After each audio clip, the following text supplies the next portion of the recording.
welcome back to the Down to the Wire podcast. We are back once again. Little break after the British Grand Prix weekend. Feel like we needed it, to be honest.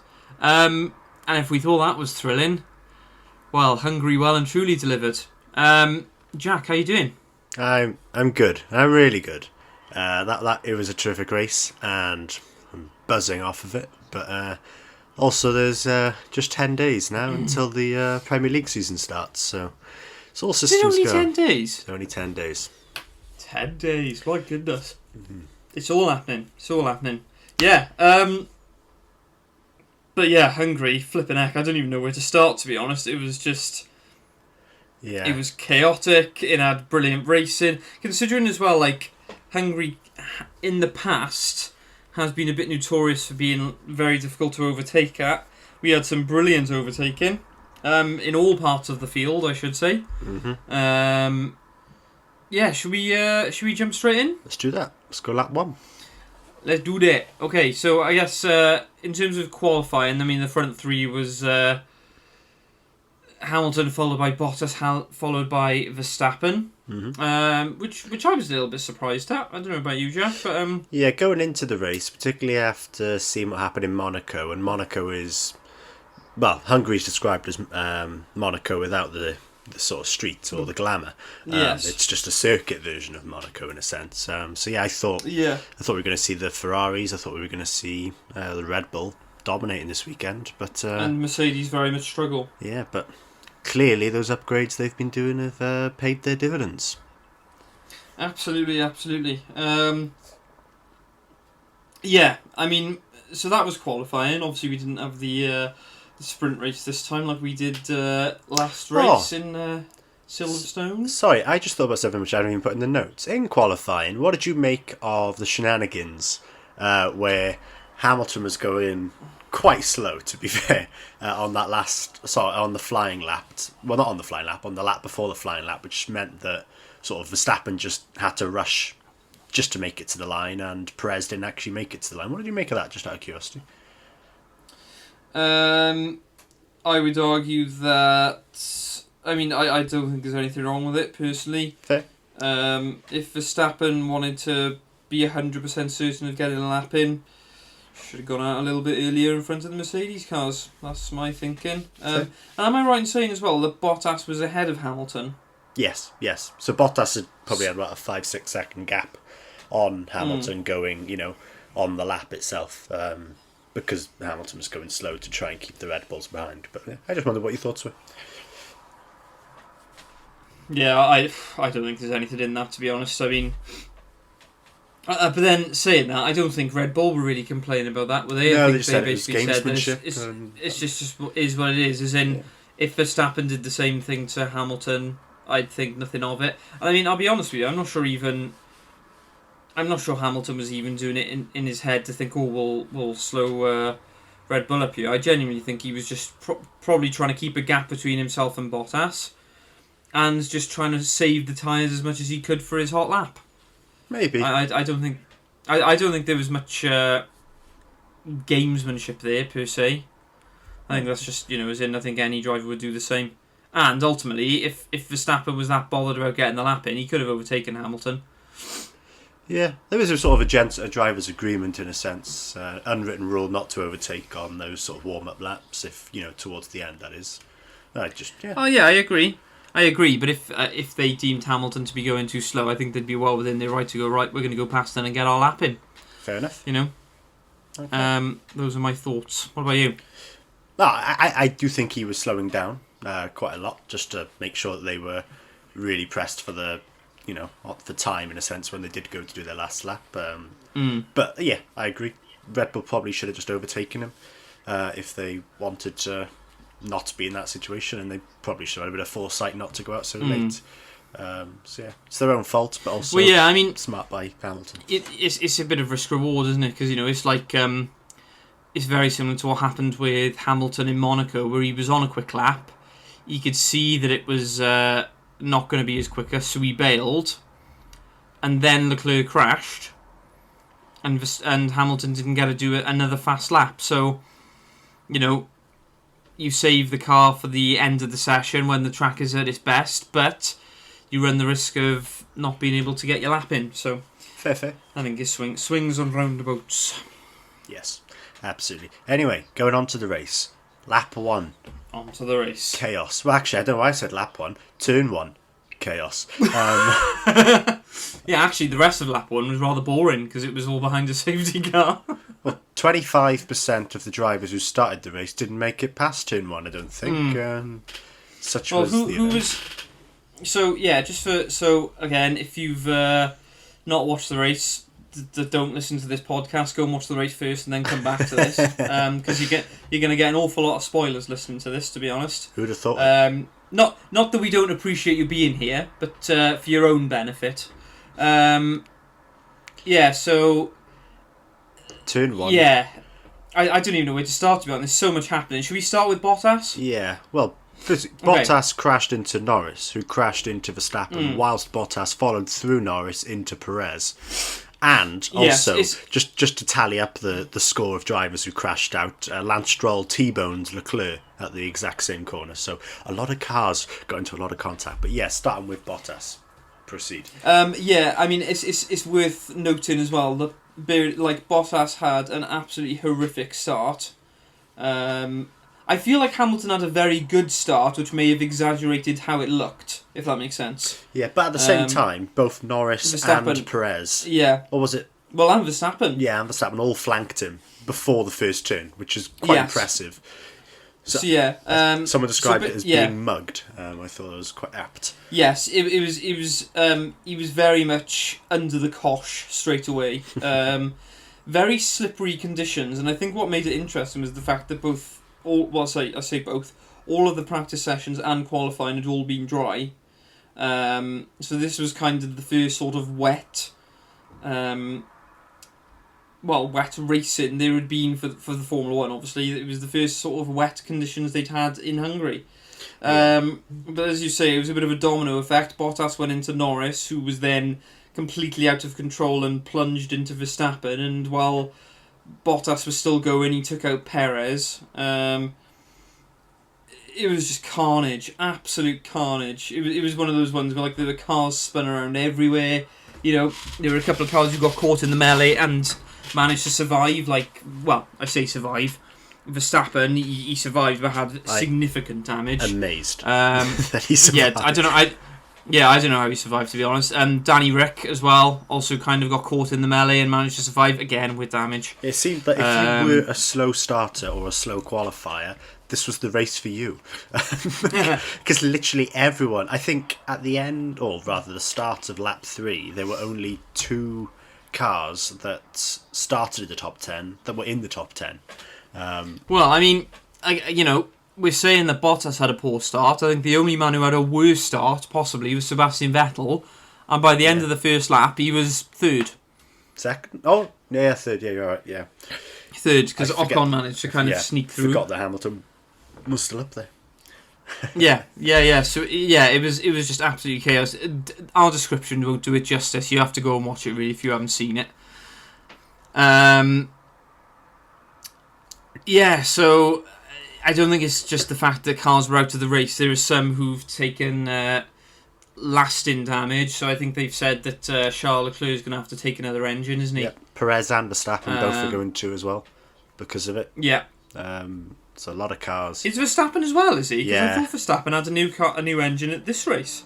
I believe they were using... So he's going to have another one, it's the same engine. They managed to fix it, but this has done enough that he can't use it anymore. I read somewhere that he'd taken a new engine for the race. Oh, that may be right. Not 100%, but I was pretty sure from what I heard that Verstappen, well, because they'd sent the engine off from Silverstone back to Honda's factory in Japan, and I thought they'd fixed it, and this has kind of just put the nail in the coffin. But I may be wrong. I guess what you're saying might be true. So this could be the fact that he's taken 2. What's it called, new engines or additional engines on top of what he's allowed. So, yeah. It does seem quite harsh for those drivers who've not really actually done anything wrong to get those hits. Yeah, I mean, Bottas has got a penalty, as has Stroll. Mm-hmm. Both Did got Stroll? 5 place grid penalties. Yeah, Stroll's got one as well, I believe.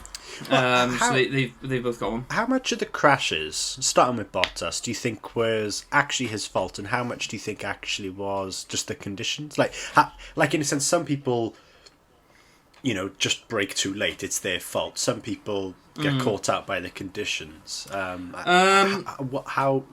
percentage of it was that Bottas being stupid? I mean, let me put it this way. I think if you compare Stroll with Bottas, as in the incidents, Stroll's is much worse for me. Really? I think so, and I'll tell you why. I know the impact of Bottas is more significant, because ultimately his thing is taken out 4 cars, whereas the Stroll one only really took out himself and Leclerc, right? Mm-hmm. However, I think there are a couple of mitigating circumstances that Bottas, the one with Bottas, there's other factors there. So I think firstly, the main thing is that, he got swamped from both sides. Mm-hmm. And I know this sounds a bit ridiculous, because at the end of the day they are Formula 1 drivers, but I think he just got a bit spooked. As in, I think, because both of them kind of came from both sides, and not shut the door in front of him, but kind of eased across him, he kind of didn't really have anywhere to go. I do think it's still his fault, because, it's a mistake. But then, they've all said it's his mistake. Mercedes have come out and said it's a mistake. Bottas has come out and said that he misjudged it. I think that's part of the hazard of racing in those sort of conditions when, it's going to happen. The best do it. However, with Lance Stroll's, I think he just completely misjudged it. And if you watch the footage again, the only reason he ends up where Leclerc's car is because he brakes, realises that he's going to plough into the car in front of him, makes a desperate dive to try and get out of the way, and it just happens that Leclerc's in the way. So I'll agree, but I will say that at least I've forgotten his name already. Isn't that awful? Bottas or No, Stroll? Stroll. At least Stroll had the awareness or the foresight to think something could happen, and in a sense reacted. Or I don't know if obviously it's what circumstances you're in. Bottas had cars either side of him. Stroll I was about to say, Stroll. The problem is, Stroll did make where's a Bottas concerted going to go? effort to avoid, and then he was going to go into Ocon, avoided again, was going to go into the back of Leclerc, avoided again to go onto the grass, but was carrying so much speed that then he T-bones Leclerc, whilst with Bottas I feel like he was just going straight and he didn't really think, hang on, if this guy in front of me breaks, where do I go? It's a mistake. He just, you know what I mean? He just went straight into the back of him. I'm not saying it's not Bottas' fault. It's 100% a mistake. He's braked way too late. Okay. However, I think it's easy to watch replays and say, I should have braked there, when it's all happening at that speed and you've got cars coming across you. There's mist, flying up from the back of the cars as well because of the spray. And I kind of get what you're saying, but ultimately, where was Bottas going to go? He had nowhere to go. He had a car to his left. He had a car in front of him. To the right is off the track. But that's the thing. I'm not saying he should have, because obviously he just got caught out. But I don't know. I just thought on the Lance Stroll side of things, I thought he at least made an effort to. I know obviously you can. He had an opportunity to make an effort. That's the difference. But I don't know. I thought what Stroll did was less worthy of a penalty than what Bottas did, purely because he at least had the opportunity and did make the most of the opportunity to avoid the crash, whilst Bottas did. I mean, the speed he was carrying, he didn't just hit Norris, he managed to hit the car and follow through into Perez. He must have been carrying a tremendous amount of speed to do that. But it's because his wheels have locked up, so it's not that he's just kept going, he's braked, his wheels have locked up and he's just slid. So as soon as his wheels lock up, he hasn't got any control, so it doesn't really matter what speed he's carrying. The damage is done as soon as the wheels lock up, and that's part of the hazard of those conditions. I do think the thing that is frustrating me a little bit with this scenario, and I'm going to have a bit of a rant here, so I'm going to warn you. Go on. Is that teams seem to want to. There always seems to be a want to apportion blame, right? Mm-hmm. Now, I want to preface this by saying Bottas has 100% made a mistake, right? There's no denying that.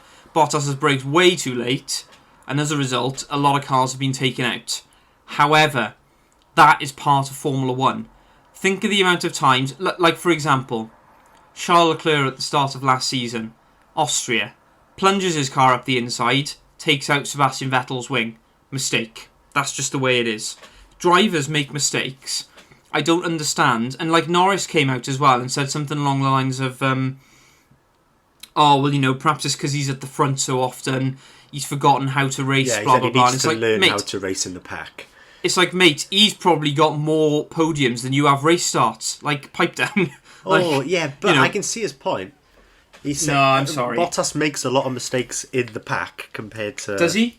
He did the one with Russell as well. Do you want to know something? That is the first time that Valtteri Bottas has not finished the first lap of a Grand Prix.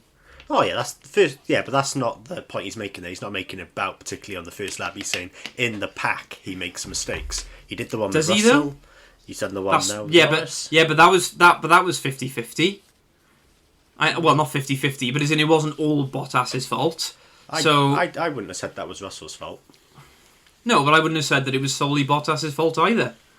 You know, it takes two to tango. Yeah. And you know, I think what I guess I'm saying is that it was a mistake, but I don't get this need to kind of be like, oh well, you know.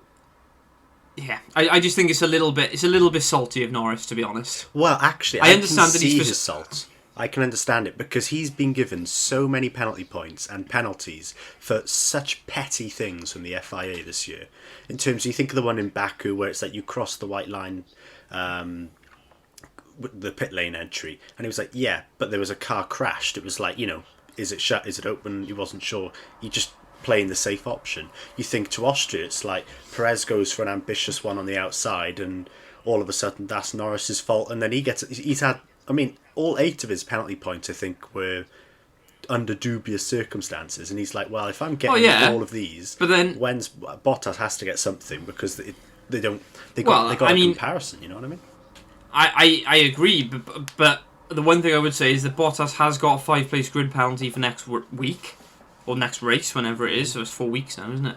And I would argue that Norris's ones, he shouldn't be saying, oh, well, because I got this, Bottas should get this. It should be more, why is he getting penalties? We said this at the time with the one in Austria. Norris should never have got a penalty. No, true. But if he is, I think he's like, well, I think all people want is it to be consistent. It's like, if I'm going to get royally done over every single race because of really small things, it's like he's done something which has taken out 3 or 4 big drivers. It's like, well, you know, you've got to come down hard on him because you know what I mean. I think to some extent rather, Norris's reaction was out of frustration out of the fact that he's like, many. Give him something, please. I can understand this frustration. I can understand this frustration. However, mistakes are part of racing, and I do think there's a danger that if you ping Bottas really harshly for what happened on the weekend, firstly, you're going to get into the kind of dubious situation where you are punishing mistakes. Because at the end of the day, the rules and regulations are there to encourage fair driving, right? Not to, and they said this quite a lot with the Verstappen Hamilton one a couple of weeks ago. It doesn't matter what the outcome of the incident is; it's whether they deem the cause of the incident to have been foul play, basically. Yeah, and to be fair, they did say that with the Bottas one this week. They said it may have been a big crash, which a lot of people went out at, but in the circumstances, it's wet, and he's just collided with one car. Yeah, he's made a mistake. He's made a mistake. It's as simple as that. And I guess what I'm saying is that I think it's unfair for... And look, perhaps it's not fair what I said about Norris earlier. I can understand this frustration, because ultimately, he's had a fantastic start. He's absolutely pinged Bottas off the line. And he's lost a lot of points because of these straight penalties. He's done everything right in that circumstance, and then all of a sudden, before you know it, he's completely out of the race. So, yeah, bit of a controversial one, I think, to be honest. But ultimately, they've got penalties. It is what it is. They move on, I guess. Yeah. I tell you what, I'm going to have a rant now. Go on. Because what I don't like is the inconsistency with the safety cars and red flags this year. It isn't a point that's been highlighted. Okay, that's interesting. So maybe I'm on my own in this one. But this weekend, I thought, why on earth have they waited so long to, firstly, put out the safety car, secondly, to put out a red flag? I'm just thinking back now. You go to Imola, Russell and Bottas collide, red flag, instantly out. And this meant that Hamilton's position was safe at that point when he'd spun off. Just say. Then you go to Baku, 3 laps remaining. Verstappen's car tyre just explodes out of no reason whatsoever. And what you know, instantly red flag. And it was like, why are we doing red flags in that scenario when there's 3 laps left? It's like you can just go round at a normal speed. If that ends the race, it ends the race. But what does it do? Red flag allows everybody to get onto new tyres, providing Hamilton an opportunity to overtake Perez with the fresh tyres, because he wasn't going to get past him before then. Then you go to Silverstone. Verstappen crashes out. They threw the safety car flag immediately to protect Hamilton's position, I'm saying. And then the red flag came out half a lap later. Now we come to Hungary. The single biggest collision we've had this year in terms of the number of cars affected. They waited almost half a lap to do the safety car, which meant loads of the affected drivers were getting overtaken. Then, once all those guys have gone into the pit, then they do the red flag. And then it's like, well, all those people who had pitted are now even, you know what I mean? They've been double done by this because they didn't have to pit at that point. So I'm just thinking, surely, as soon as you've got multiple cars retired at the end of the longest straight on the circuit, under the wet conditions, it's going to be a red flag. There's no way you're going to race down that again because there's just so many cars there. Crashed out. You know what I mean? You think Leclerc's car was there, Perez's was a little bit up the road, Bottas's car was there, Ocon's car was there. It was like, I just don't understand why the red flag wasn't out instantly. And it's like, well, should they protect the position of drivers from once the first flag is flown? Because to be fair, they did do the yellow pretty early on, but surely they should either cap it there or throw the red flag there and then. I just don't understand why they waited so long, because as a result, Verstappen's gone round a few more, well, the rest of that lap and getting overtaken by a few more people, because somehow, even with the damage or the hits, he was still something like 10th that little bit, and then he got overtaken by a few more, and then he pits, and then they throw the red. I was just like, this seems like way inconsistent to what we've seen in the other races with the reds and yellow flags, and I just wondered, why did they wait so long, this race in particular, to waive those red and safety car situations? What were your? Do you ever notice that? I mean, the first thing I would say is that as soon as the yellow flags are waved, you can't overtake anyway. Assuming that all cars are on the circuit. I mean, it's different for Verstappen because he was off the track, so all of the other cars just kind of carry on as normal. I can kind of see what you're saying in terms of the. It's the speed they're given. That was my issue. It was like, it's just in the other ones, it was like, obviously there's going to be a red flag, so they throw the red flag immediately. Whilst on this one, it was like, obviously there's going to be a red flag.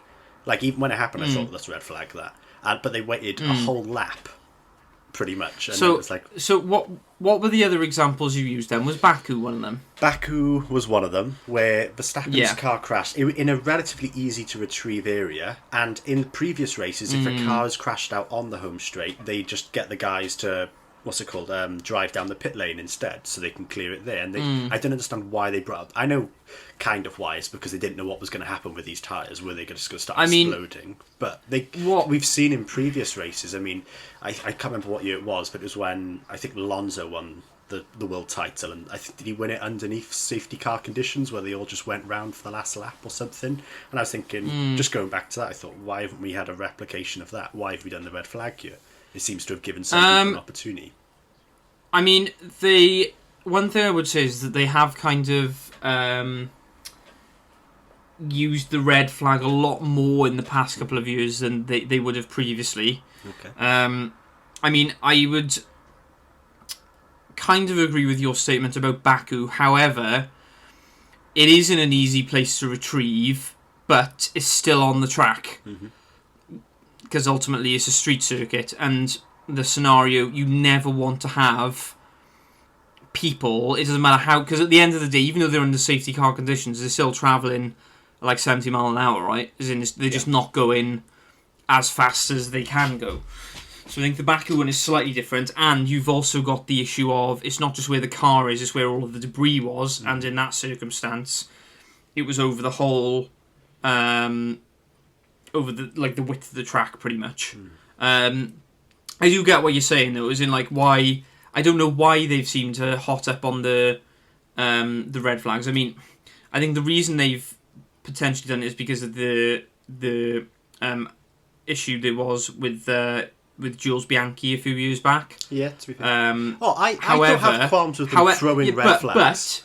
But as in, that was still a couple of years ago, and it only seems to be in the last 2 seasons that they've really hotted up on it. So I do kind of agree with you there, to be honest. One thing I would say for Hungary is it's worth noting that a lot of the cars that eventually retired did keep going around the circuit. Lando Norris wasn't out immediately. Danny Ricciardo wasn't out immediately. Oh, Danny Ricciardo finished Max Verstappen. Yeah, exactly. With damage, Danny Ricciardo didn't go out immediately. So you got Norris, Ricciardo, Verstappen. Ocon and Leclerc, obviously, both. I think I'm pretty sure they both were out of that first turn. I don't think they. Well, Ocon wasn't, but was he not? Well, Ocon won, mate. Not Ocon. I meant Stroll. Stroll. Yeah, so I think. Yeah. Yeah, I think Stroll was pretty much out straight away because I think his front left was the arms were gone on the steering. So I think there are, and Bottas was out straight away. I mean, really, it's a bit of a tricky one ultimately. I mean, I think the bottom line is that when the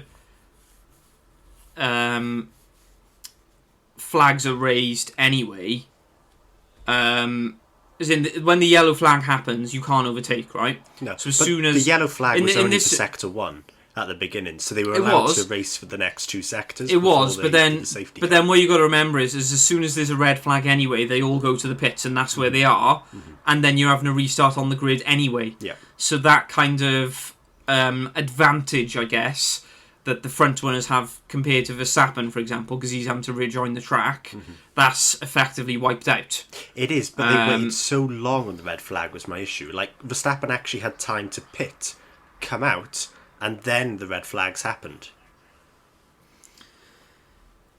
Yeah, I mean, I was just surprised. It's the lack of consistency with how soon after an incident a red flag is thrown. Like, going back, sorry, because I got all these examples. Going to the Baku one, that one I was surprised that a red flag was thrown. But I'm not, just because of where the car was. Yeah, but yeah, that is sort of just second. The reason I brought up that one was because I didn't think a red flag was going to be thrown, and a red flag was thrown instantly. Go into the Imola one, a red flag was thrown instantly. And I thought a red flag was going to be thrown instantly. Silverstone, a flag was the red flag was thrown pretty much instantly. But this one, which arguably, my point being relating back to the Baku one, was that this was by far a bigger incident, I thought, or in terms of there was absolutely no question it was going to be a red flag, and I was just like, why have they waited so long on the red flag? This isn't consistent with what they've been doing in other races. And that was my big point from it, really, was the lack of consistency with the timings of them. I mean, what you've also got to remember is, as well, is that, they threw a flag instantly at Imola. You've got to remember where that is on the circuit. If another car comes down there and, say, bursts a tyre on the debris, they're plunging into those two cars. Which is why I was surprised, because I thought this one, I know obviously there's no debris on there probably was a bit of debris, but I thought someone's brakes fail, they're going straight into another car, which is already... I thought there's absolutely no question that there should be a red flag here. Why are they waiting so long? I do think it's because of the fact that they weren't on the track. I think that's probably why it was a bit longer. When you look at, I'm not surprised at Baku purely because it was on the track. I know it's not necessarily the fastest racing line, but it's on the track. Imola, it was just off the track. This one, it is into okay, you could have brake failure. However, if they go in the safety car speeds, which they should be, in sector 1, and I think by the time they'd come around, I guess what I'm saying, I don't have a massive issue with it, really, to be honest. I don't think they've done anything majorly wrong. You could argue that perhaps they should have done it sooner, which I think would be a valid argument, but I think it's kind of negligible. I mean, yeah, that's my thinking. Fair. So are you thinking that it benefited certain drivers and hindered others, or are you just frustrated in the sense that it's inconsistent? Both. I'm frustrated at the inconsistency, but also frustrated that the one time it's been inconsistent has been pretty much the only time it hasn't benefited in particular drivers. I'm not saying there's that conspiracy. Say it. Every time there's been a red flag, it has been massively beneficial to Hamilton. Oh, there it is. There it is. And this time it would have been massively beneficial to Verstappen, and it didn't come out at all when it should have. And I was like, I mean, this is I partly agree with what you're saying. However, as we shall come on to momentarily, in the end, it didn't really benefit Hamilton all that much. Very sporting of Mercedes not to pit him. I felt good on you. Let's have a proper battle from the back. That's what we had. Should we move on to that then? Yeah, lap 3. Do we feel we've covered? Lap 3, yeah. Restart. We're on lap 3. We're half an hour in and we're on lap 3. 10 minutes per Just lap. to clarify, in terms of like our podcast notes, there's about a page and a bit for lap 1, a paragraph for lap 3, and then for the rest of the race there's probably less than a page, so don't think you're going to be here for like 10 hours. 700 minutes. Yeah, 12 hours later. Yeah, so anyway, the restart, obviously, as you said, we have the red flags, they all come in. The plan is to do a grid start. So, all of the cars come out of the pits with their fresh tyres, etc. Some have done repairs, like I know the Red Bull had done repairs for Verstappen, because obviously his car had been minced in the earlier skirmish. So they all go around, and then George Russell comes on the radio, didn't he? And goes, "Oh, guys, the way this is going, everyone's going to be pitting for the mediums." And you're thinking, flipping heck, this is going to be carnage. Because it's actually common logic at that point. It's like, if you know it's going to be mediums very soon, why not just do it under this situation? Yeah. Nobody has to. Even if it's like a little bit greasy, firstly, the weather conditions are completely changed. Mm-hmm. Secondly, the track is only going to dry up the more the car is driving on it. So unless you know there's going to be rain, you twist there, I think. Yeah. However, we get around the corner to the pits, and you're going, "Oh, everyone's pitted," until it cuts to Lewis Hamilton. Yeah. On his own, on the grid. He was so unfortunate because that is the last position you want to be in when there's a tricky decision. Yes. Firstly, he doesn't have any communication with his pit wall. Well, he can talk to them, but they can't talk to him because it's just... Yeah, they can't tell him what to do. Interestingly, go back to Hungary last year. Both of the Haas drivers pitted under the restart because their team on the all formation told lap, them, yeah. "Guys, you need to get onto the dry tyres," and it worked. It was the right thing to do, but they weren't allowed to be told that. So from that situation, they both got, I think, like a 10-second penalty. So something like that's that, why Mercedes couldn't tell Hamilton to pit. But basically, as soon as he went past, if he'd have gone in, everyone would have followed him. He didn't, and then it was kind of like who bites first, and it just so happened that second place bit first, which meant everybody bit, and everybody pits. Yeah, everybody goes onto the mediums, and everyone's laughing. I mean, the thing is as well, like, it's worth because at the time I was like, what on earth are Mercedes doing? Like, they've like, because let's be fair, as soon as Verstappen was out of the race, you were like, I don't know about you, but in my head, it was a case of by how much Hamilton would win, by not if he would win, right? Yeah. And he was on the grid, and I thought, oh, Mercedes have thrown this away, completely thrown it away. However, in hindsight, and having listened to lots of different opinions, I can understand why they didn't, because obviously, as the reigning champions, Mercedes have the first pit garage in the pit lane. If Hamilton pits and get his new tyres, he's then got to wait for the safe release. Yeah, all the other cars going past. I have heard that opinion, however, but I don't agree with it. Surely, because of the time you lose in a pit stop compared to how long he would have actually been there. Like, in a sense, his position is sort of protected once he's out. And he's not going to be at the back, but by not going in, he's going to be at the back regardless because he can't do a lap quicker than what this is what I mean. So and this is the point. I feel like it's kind of, whereas before I was like 100% wrong decision, I'm kind of like 70% wrong decision, 30% can understand. Because like you said, even if he had lost first, you're not telling me that if he had pitted, he would have had to have waited for every single one of those cars to get past. And half of those cars are going to be sharing a pit lane with somebody, so they're also exactly. So as in it was. But I can understand it was a bit of a lose-lose for Mercedes that perhaps at the time of watching I didn't perhaps appreciate quite as much. So we're now in this bizarre situation where having lost we've lost 5 or 6 cars already. You've got one on the grid and the rest are in the pit lane. An absolute frenzy in the pit lane. Ocon it was carnage. Second, then Russell. Well, whilst everyone was parked waiting for the actual start to happen, Russell went, well, joke's on you guys, I'm just going to go round you. And then did that and actually pipped Ocon out of the pit lane to start the restart. There was Raikkonen was unsafely released, meaning that he took off Mazepin's tyre, which meant he was out of the race. Yeah. Some people, Gasly was the big loser because Tsunoda was also in the race and ahead of him, so he actually had to wait. So I think Gasly dropped massively down the leaderboard, but it was well, and the best bit was like I don't know about you, like I'm a Lewis Hamilton fan, but really? As they were doing the lap, I am. Are you a Verstappen fan by any chance? I'm a Leclerc fan, I am, but I'm a fan of the underdog that isn't Lewis Hamilton. Right, okay. Why are you not a fan of Bottas then? Well, I would be if he could actually contend. Oh, that's a shot fired. So basically they do the restart. The lights are going out. Most uneventful restart ever, I might add. Like when there's one car on the grid, doesn't quite have the same feel, Anyway, Hamilton does, and he's kind of like just starting the third sector, and the radio comes on the TV, and Hamilton goes, "Yeah, guys, this track is dry."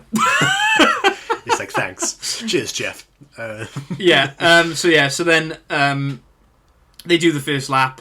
All carnage ensues, exiting the pit lane, all of the cars together, it's all chaos.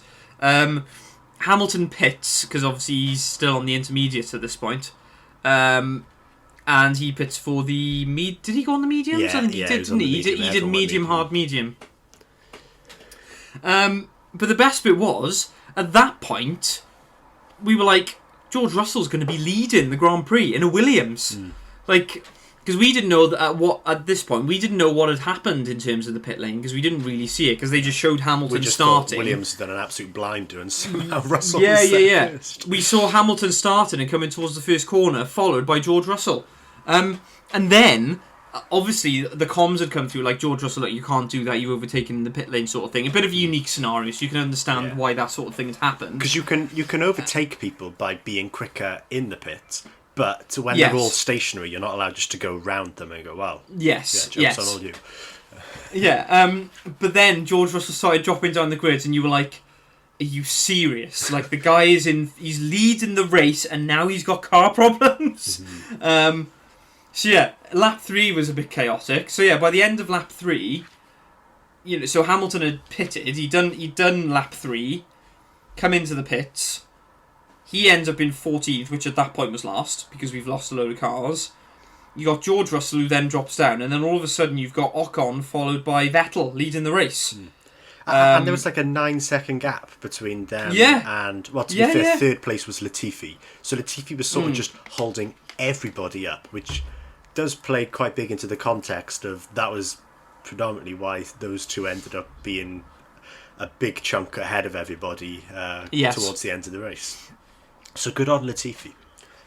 The thing is, like, in all seriousness, and I don't know whether we mention this later, but what a race for Williams. Yeah, we don't mention it later, so say it now. To be fair. But, like, they had a double points finish. Yeah. First like, both of their drivers, this is the first time that George Russell's got points. Mm-hmm.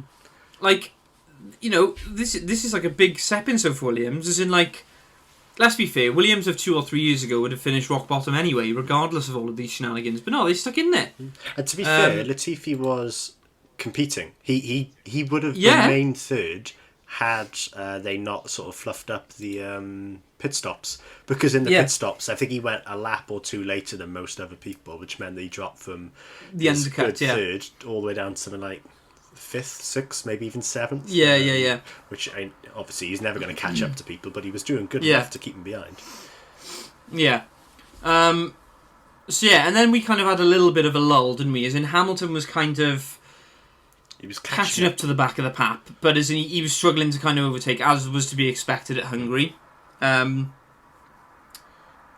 then we had a nice little battle between Max Verstappen in his heavily damaged Red Bull and Mick Schumacher in his Haas. I don't know if you've seen the image of Verstappen's car, like as an overhead. Yes. Amazing. Yeah, and there is the board nothing on nothing. the right-hand side of his car. Was that after the red flag? Or was that after... I do not know. But they didn't add anything during the red flag. They could only tape it all up because it wasn't one of the changeable pieces. So whatever it was, I think, was what he ended up driving with. But yeah, so basically Verstappen's driving around with the lowest downforce, quite ironic considering his car's had the most all season, against the Haas, which has probably got the worst of everything. And it was just like, here we go, two titans, Verstappen and Schumacher, battling it out. Proper yeah, races. and it was a great... Yeah, it was a good bit of racing as well. Like, you know, Mick Schumacher... I think, to be fair to Mick Schumacher, I think he was probably looking at it and going, this is probably one of the only times I'm going to be battling Verstappen for position this season. Well, yeah, anyone for position. But yeah, particularly Verstappen for position. Like, I'm gonna hold my ground here, and he did. To be fair, like I know, eventually Verstappen got past, but then that's to be expected. I think even in the half Red Bull or whatever you want to call it, the Red Bull low downforce edition. But yeah, brilliant driving. So yeah, basically, then, are we moving on too quick here, or are we happy to kind of keep going lap by lap? Yeah. Okay, so we kind of get to lap 20. And then Mercedes, I think they can kind of see that... they couldn't get past either Gasly or Verstappen or Ricciardo. So I think they were probably just as quick. Well, probably a bit quicker, to be honest, but I don't think they were quite quick enough to get around, if that makes sense. Hungary's one of those circuits is quite hard to overtake, so I think, really, if you're going to overtake, you've got to be significantly quicker than the car ahead of you. So they kind of got stuck a little bit, and the longer it was going on, the more and more you were like, well, if Hamilton has any chance of a decent finish... Firstly, the tyres are wearing out. He's using, a lot of his recovered energy to just kind of keep up with the car ahead. So Mercedes then decided to pit Hamilton onto the hards, wasn't it? So he did, excluding moving off the intermediates, he did medium, hard, medium was his strategy. But basically, this strategy was right. You go on the hards, but you go all out. So you just drive as quick as you can. You literally go and what was as quick as you can. What was genius about it was that the hards had a 50 lap lifespan, quoted by Pirelli. I know never trust that 100%. Pinch of salt. But there were 50 laps remaining, so on paper it looked like they were going for the undercut and they were just going to stick it out on those tyres. But in actuality, they were going for the undercut. And for all of those guys who react and try and replicate them, they weren't aware of what Mercedes were doing, and they were actually going to shred those tyres to oblivion and then go on to another set of mediums later on. But obviously all those guys have gone onto the hards, they've shown their hand, and it's like, they almost realised too late. They couldn't really get the benefit out of the hards that they wanted to if they were to have shredded them up. Yeah, 100%. They weren't going to have gained anything by doing so. Well, interestingly, of all of the sources for that, Sainz was the one, in the car, didn't he? He was like, guys, we need to watch out for Hamilton. Yeah. But bearing in mind, Hamilton was probably about 10-15 seconds back down the road. And Sainz was as well. and Sainz was like, guys, we need to watch out for Hamilton. He was the first one to say it, so fair play to him. But yeah, it was then just a case of cat and mouse, really, as in Hamilton was... Probably worth noting that Hamilton did overtake both Verstappen and Ricciardo when they pitted the lap later. So he Yes. managed to get past them both. He did, but I think that was part of the thinking, to be honest. I think Mercedes probably knew that realistically, if they had stayed on track, firstly, it would have been hard to overtake anyway because of the circuit. But as in, with the greatest respect, overtaking Giovinazzi is a different kettle of fish compared to Verstappen, isn't it? Or Daniel Ricciardo. So, I mean, Giovinazzi's just such a good... No, I'm joking. I can't do it. No, as in, yeah, so I think that was part of the thinking. But yeah, it kind of... It suited Mercedes. It was two birds, one stone, wasn't it? It benefited them in terms of strategy, but also in terms of overtaking cars with the undercut. Side note. Just going off from... Oh, go on. Side note, on Giovinazzi. Probably made the most outrageously bad call of the weekend to pit lap 1. No, not lap 1. On the formation lap. For lap 1 onto a set of mediums when clearly everyone was thinking, do we go inters or wets? Everyone was on the inters and he went, let's go mediums. What on earth was he thinking? I could not figure that out for the life of me. And then he ends up last, and it was like he's pulled a masterstroke by being last because he hasn't got caught up in any of the carnage, and he just goes and he pits before the red flag, so he ends up last anyway. It was like, good gracious, man! What are you doing, man? Pick something and stick with it. Anyway, continue. I feel like if you went on Urban Dictionary, the definition would be Giovinazzi. Giovinazzi at Hungary would be the definition of gamble. But yeah, so I've completely lost my train of thought now. Oh yeah, this is what I was going to say. I tell you what I did like about this race. I can't remember the last time a driver was told for the whole race, right, drive flat out. Yeah. Like, it was... I found it really interesting, to be honest. I don't know why. But as in, like, that makes... Do you know what? As I said that then, I sounded so, like, Welshy. But yeah, as in... I can't remember a time where a driver has been told to drive flat out for a... Like, bearing in mind, we're talking from, like, lap 2 or 3. Yeah. So, like, 67 laps flat out. Murder the tyres. And they did. Yeah, just yeah. I guess in some ways it helped that they kind of had... You know, it was throw everything, wasn't it? Because they were in last and they were trying to get points. But yeah, sorry, go on. I was piecing something together. Carry on. You carry on. Okay. So Hamilton comes in for the hards, basically just pins his ears back. And that was on lap... What lap was that? That was... 47. Lap 47 he decided to pit. Sorry, okay, I remember what I was going to say about you sort of shredding the tyres. I guess that's kind of what they were hoping for the sprint races.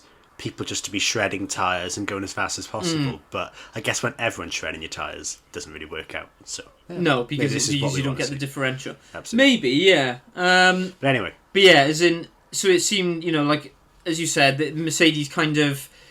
On the face of it, it looked like, right, Merc are going to the end. But as it got longer and longer, you were like, ooh...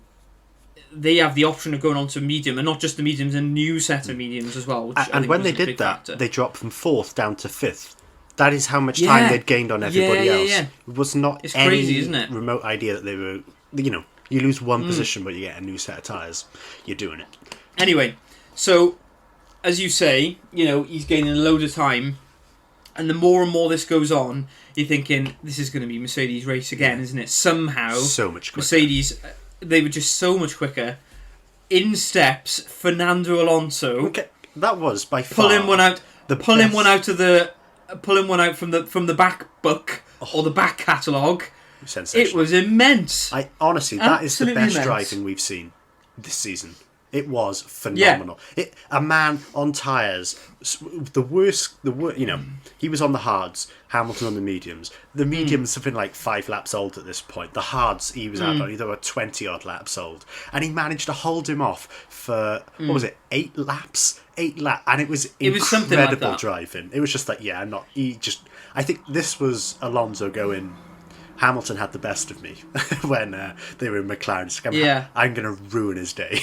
And he literally... And this is the sort of driving that I thought Verstappen was going to be showing, or had he not crashed out, I thought might have shown in a sense of going, I've got nothing to lose. In Verstappen's situation, I'm ahead. So if you want to crash into me, great, we both go out and I'm still ahead. But in this scenario, Alonso's kind of just like, I'm a mid-table driver. You're top. You've got a lot more to lose than me. And he just literally was the most defensive driver I've seen. It was honestly an exquisite piece of film to watch. It was fascinating to watch, and I know at the time Lewis Hamilton said something along the lines of, "Oh, he's giving me no space." Now, I don't know Lewis Hamilton personally, but I think he'll watch that back in reflection and go, "Nah, do you know what? That was just really good driving. It was sensational.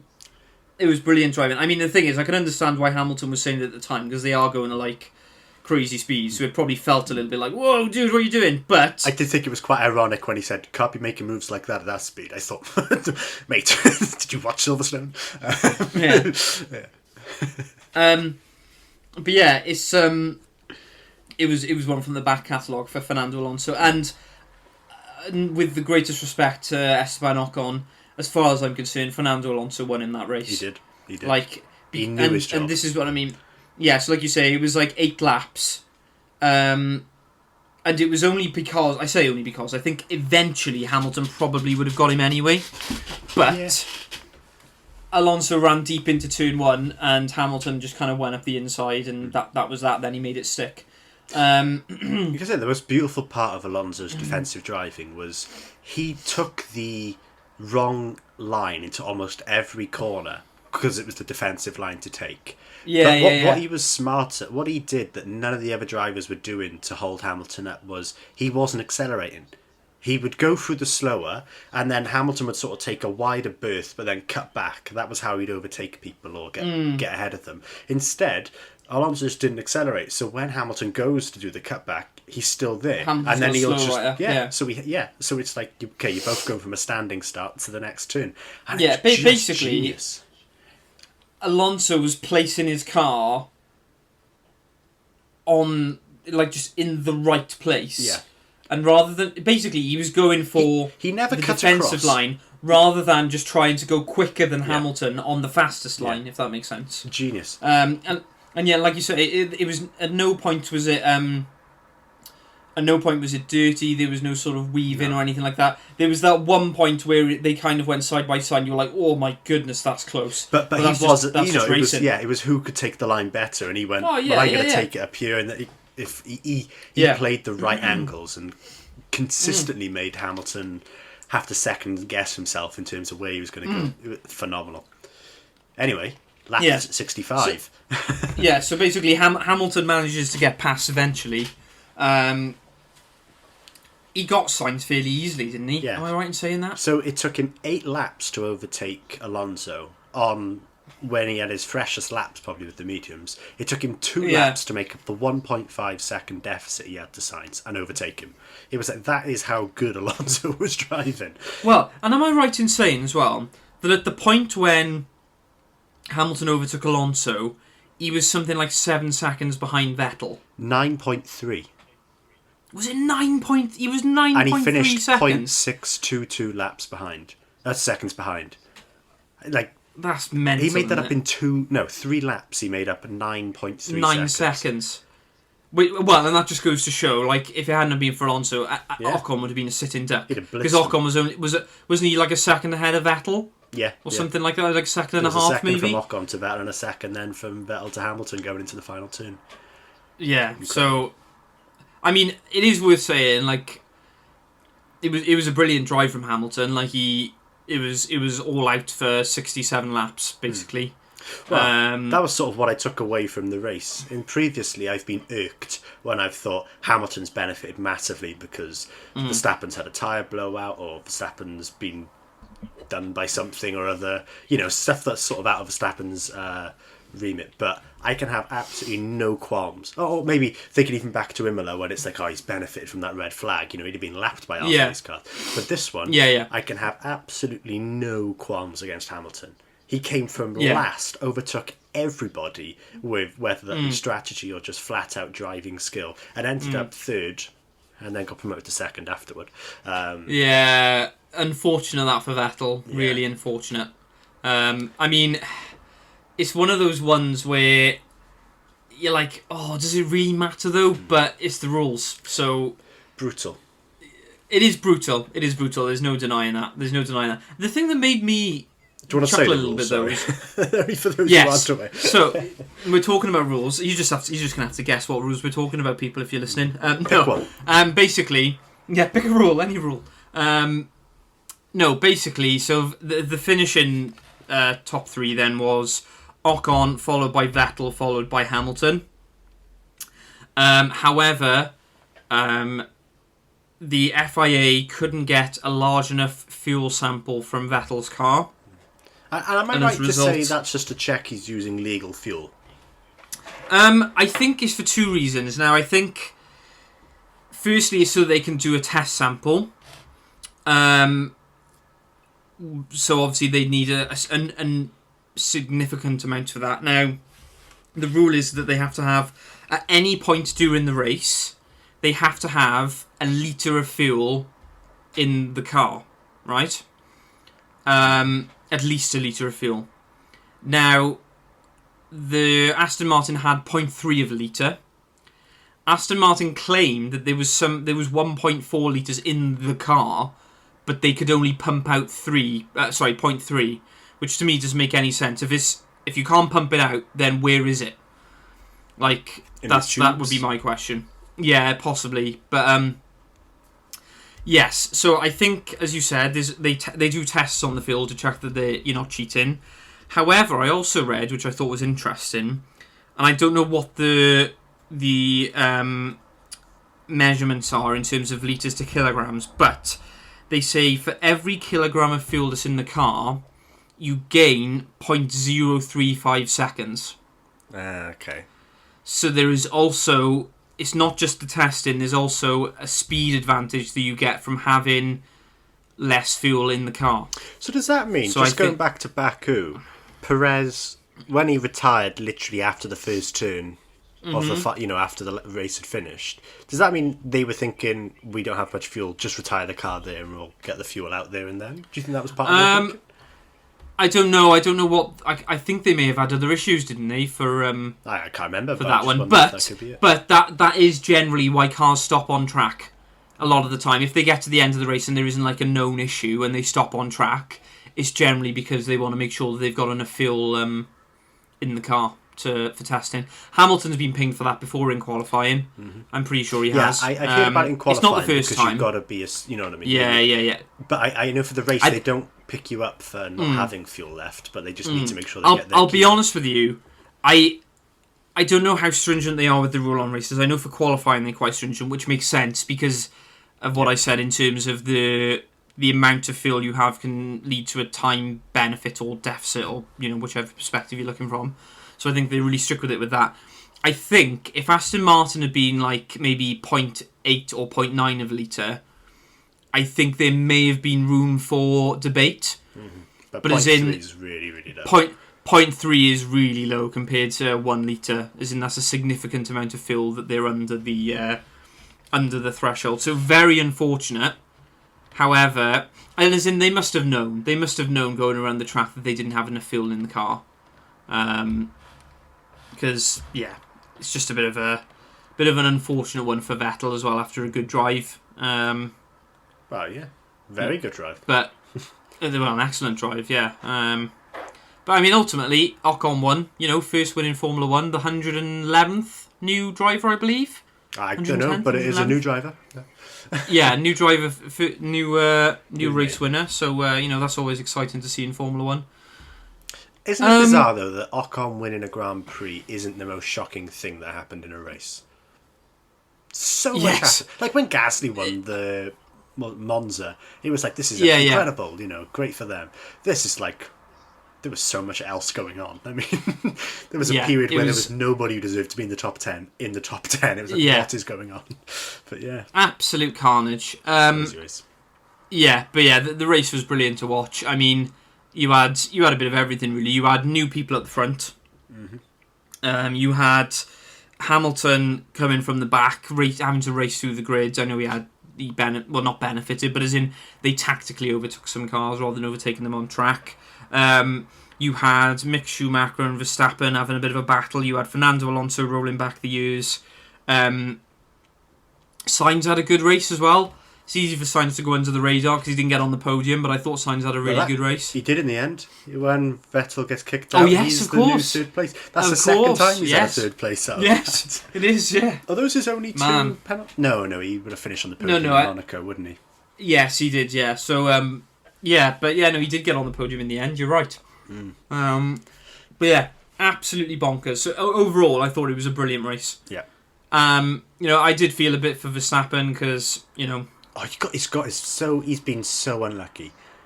Well, and nothing's gone his way so far. he has been unlucky. I think,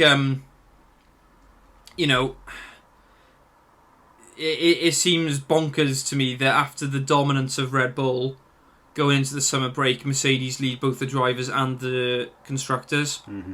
But the thing is, I mean, it's so that they're going to take it back, aren't they? It's so close as well. Like, as in, yes, Hamilton is ahead, but it's like 6 points. Like, that is nothing. And I always say this, over a course of a Formula 1 season, like, not necessarily the one in the British Grand Prix, because I think that was a racing incident, but, like, for example, what they had at Baku, I still don't think the team was blameless, but I think to be punished like that is, a bit freak. Those sort of things. But then, equally, Hamilton could have then been on for a podium and ended up with no points. So, these things kind of balance themselves out over the course of the season. Mercedes haven't really had that kind of sucker punchy one yet, I guess, whereas, things are kind of sailing and things just completely go wrong. I feel like, in all honesty, Red Bull haven't really made their advantage count in this first half of the season. When you see how dominant their car has been. Well, they haven't, but also I feel like they have. Only because the ones... They didn't in Bahrain. Bahrain was bad on their part. Yeah. They should have done I think that's Baku, the one where... Yeah. You think of Silverstone and you think of this one. They're at least winning 2 of those, I think. And they're probably going to get another podium out of Verstappen on the others. They've been unlucky on those certain occasions, but yeah, I know what you mean. It's the luck factor, and at some point it's going to have to flip. Well, yeah, they balance themselves out, but at the end of the day, right now the championship is being led by Mercedes in both championships, which is baffling, really, when you consider what's. The Mercedes are winning theirs on the basis of Perez has not really done much, and Ocon has been the figure of stability. Always finishing third. Bottas, you mean? Bottas, I mean, yeah. Who did I say? Yeah. Ocon. Oh, good gracious. Ocon, Bottas, Stroll, they're all as good as each other. They all sound the same. Yeah. They all sound the same. Just a quick word on penalties then. Do you think 5 Bottas is soft, or do you think it's harsh? Oh, it's a tough one, because it's like I said earlier, you can't look at the outcome. No. Really, but when you consider that one mistake has effectively wiped out 3 cars. And they will at some point all be taking... Well, not all, because the Leclerc one was a separate incident. But those, Bottas and Ocon are both going... Stroll are both going to get their 5 grid place penalty. But those 3 drivers who've all been affected by these crashes are also going to at some point. It's like, well, that penalty is pretty much null and void. It's just when you use it. There is kind of a part of me that's like, that's just part of the sport. Yeah, as in, and unfortunately, I know it sucks, but I understand their frustration, but that is part of racing. Do you think teams and or drivers should be penalised with a 5 grid place penalty if, or depending on whatever parts that they have to replace because of an incident, because of another driver, if it isn't their fault? Do you think they should have to get penalties still? I mean, just looking on the face of it, yes. Bottas and Stroll have caused all 3 of those to have to take another 5 seconds. Bottas did the same to Russell in Imola. I think actually Bottas had to change his then as well.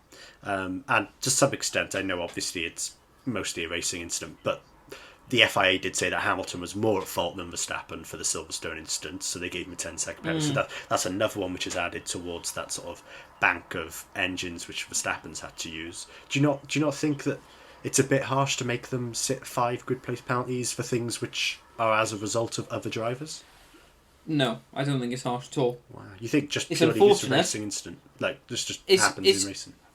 It just happens in racing, and like ultimately, like it really makes me chuckle when Christian Horner comes out and goes, "Oh, we're working in a cost cap environment." You're like, how do you think like Haas feel? Like, how do you think like, for example, Nikita Mazepin has a very unfortunate incident in the pit lane. Yes, it was caused by him, but it's still an unfortunate incident. Like, that sort of incident has much more of an impact on Haas than it would on Red Bull. Like, Red Bull are one of the top teams. I understand that a cost cap environment makes things more difficult, but that's just part of the sport. Like, that's just how it is. I don't understand why... I'm more so looking at it from the 5 grid place penalty, penalties for things which, racing incidents which weren't somebody's fault. I mean, the difficulty is, this one is slightly different because it's clearly a mistake from Bottas, but you're in danger of, if you're going to penalise people really harshly for mistakes, you're going to have drivers not going for things for fear of being heavily penalised. I'm not saying to penalise those guys more. I'm just saying that you shouldn't penalise the guys who've not really done anything. Because if you think like to football, if one team has an outbreak of COVID, they're not going to instantly say, right, neither of this game doesn't go ahead and we're not going to play it again and neither team gets the opportunity to get points, because that would unfairly reflect on the other team. They rearrange it. They find ways to accommodate for the issue. But then, for example, now, I think one issue you'd have teams claiming, oh, well, this engine got damaged in this incident, so we've got to replace it. And I guess it's like, if you imagine in football, imagine like when Virgil van Dijk got injured, right? And he was out for the season, it would be like Liverpool turning around and going, oh, well, we should be able to sign another centre-half because our main centre-half has got injured. Like, immediately. Weirdly, like they do in La Liga. In Spain, yeah. Exactly. But is there an element which then Liverpool can gain an advantage? I know there are other factors, it's not the perfect analogy. They can gain an advantage elsewhere. Because Virgin Theory could just come back the week later and they go, oh, he's miraculously recovered. Okay. I get what you're saying. It is very unfortunate, like for Red Bull, they've had a couple of incidents in a row now where at some point they're probably going to have to pay the penalty. Equally, that's just part of the sport. Like, yeah, that's how I feel. That is just how I feel. Fair. Yeah, I can understand that. I do think it's a valid point of view. I mean, it just feels harsh on my side. It is. What have they really done? Like, to deserve it is. that? It is unfortunate. Like, I know it's a part of the sport, and you can manipulate things in some situations, but when it's clearly, you know what I mean, something's happened and quite clearly that's going to affect the engine. I mean, you look at like that Russell and Bottas one. I think if the FIA can look at something and go, that is massive, then you can, you could even include it as a part of the penalty. So, they said, okay, we'll give Bottas a 5 grid play penalty, and these 3 cars don't have to, because we can clearly see that he's damaged those 3 cars. I guess it comes down to the dilemma of just let the FIA need to sort out penalties and stuff. Well, but then do you judge penalties in the context which they occur, or do you do it by the rule book? I guess that's very much like the British and American legal systems, where the British legal system works on the basis of what's happened in the past, and what can we say, well, it's like that one, so we replicate that for now. Or do you go for the American one, where they say each individual circumstance, we do a different type of penalty, or whatever. Exactly. This just got very deep very quickly. I prefer the American one, that's all I'm saying. Wow. Well, it seems like the FIA preferred the British one. Yeah. Oh well. And on that note, do we have anything else to add? What's your opinion on Socrates? No. Too much deep thinking. Any other thoughts on the race? I know we've spoken about penalties. We've got here in the notes about Norris, but I feel like we've kind of covered that already, and we kind of covered that at the start. Yeah. We've spoken about that. Bottas and Stroll. Yeah. Okay. I feel like we've kind of covered everything. Yeah. Well done, us. Well done, us. That was, to be fair, like that was a lot of stuff to dissect. Pretty hectic race, yeah. Pretty hectic race. Here's to the Formula 1 return after the summer break being equally as exciting. And I think it will be. Hopefully. I mean, the thing is, like, I can't remember... What is the race? It's been so... Sorry? What is the race after the return? That is a very good question. I shall have a look now. I know Zandvoort's in there somewhere. Let me have a look. I tell you what, looking ahead...